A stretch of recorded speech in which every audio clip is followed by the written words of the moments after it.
Kaya ng dati, ginawa muli ni Edward na takasan ang kanyang mga problema. Ang kanyang ina ay nalulungkot. Sinubukan nitong pigilan, subalit as usual hindi magpapapigil si Edward sapagkat naisip niya na ito lang ang tanging paraan para mahanap niya ang kapayapaan sapagkat gulong-gulong na ang kanyang isipan sa mansyon na iyon.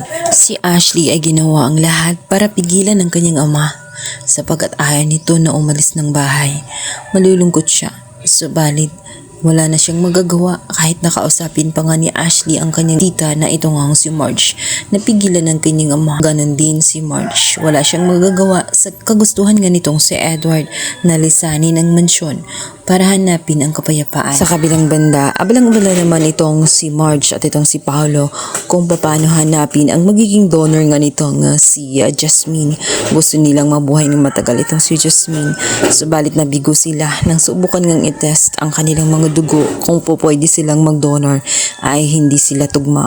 Kaya naman hindi pa rin sila nawawala ng pag-asa.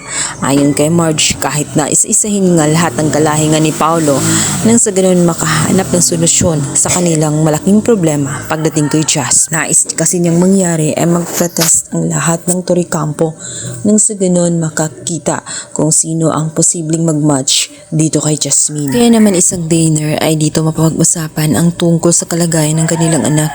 Willing naman ang lahat na magpa-test. Subalit nagsalita nga itong si Thea at sinabing hindi niya hahayaan na maging si Ashley ay sasali sa naturang test sapagkat napaka-risky umano ng procedure at ayaw niyang maalagay sa alanganin ang health ng kanyang anak na si Ashley. Ngunit ang totoo talaga ay may iniiwasan itong si Thea.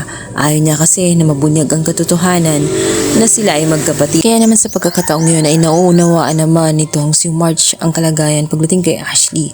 Naunawaan din niya itong si Thea na talaga namang mahirap ang mag-donate ng bone marrow. Maari kasi nga malagay sa alanganin ang kalusugan nga ni Ashley. Kaya naman pumayag si Marge na hindi na lang isasali itong si Ashley. Ang hindi niya alam, ito ang makakatulong sa kanyang anak sapagkat kapatid ito ni Jasmine, bagay na hindi pa nga alam nga nitong si Marge. Duman na nga ang mga araw at nagawa na ang mga procedure kung saan ititest ang lahat ng Toricampo. Ngunit malungkot ang mag-asawa sapagkat ni isa sa kanila ay walang nag-match. Kaya naman gulong-gulo na sila at hirap na sa sitwasyon.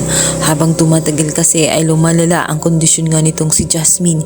Kaya naman gigil na sila na makahanap ng donor hanggang sa may matuklasan nga itong si Yuli na ikakagimbal nila